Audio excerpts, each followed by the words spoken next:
یہ ان دنوں کا ذکر ہے جب ماسٹر اگر بچے کو مارتا تھا تو بچہ گھر آ کر اپنے باپ کو نہیں بتاتا تھا، اور اگر بتاتا تو باپ اسے ایک اور تھپڑ رسید کر دیتا تھا۔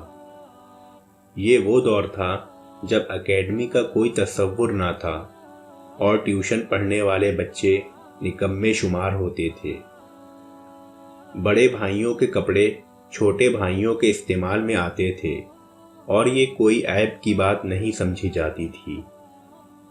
لڑائی کے موقع پر کوئی ہتھیار نہیں نکالتا تھا، صرف اتنا کہنا کافی ہوتا، میں تمہارے ابا جی سے شکایت کروں گا۔ یہ سنتے ہی اکثر لڑائیاں ختم ہو جاتی۔ اس وقت کے ابا جی بھی کمال کے تھے۔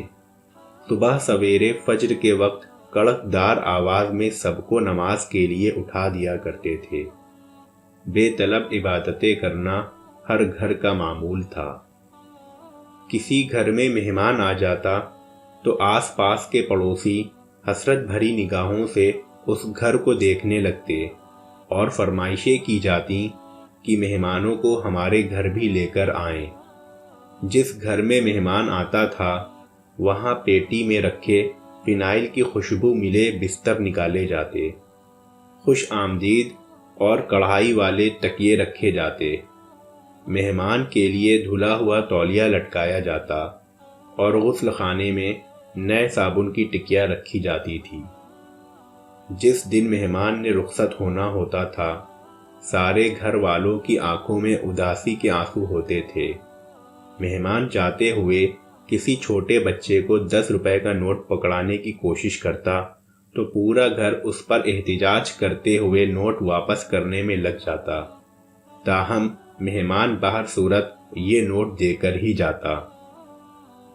شادی بیاہوں میں سارا محلہ شریک ہوتا تھا۔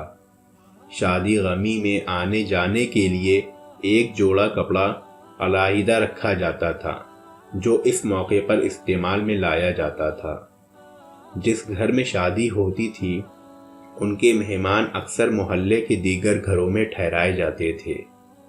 محلے کی جس لڑکی کی شادی ہوتی تھی بعد میں پورا محلہ باری باری میاں بیوی کی دعوت کرتا تھا۔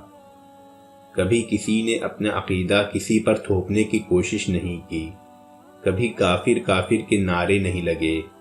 سب کا رونا ہنسنا سانجھا تھا، سب کے دکھ ایک جیسے تھے۔ نہ کوئی غریب تھا اور نہ کوئی امیر، سب خوشحال تھے۔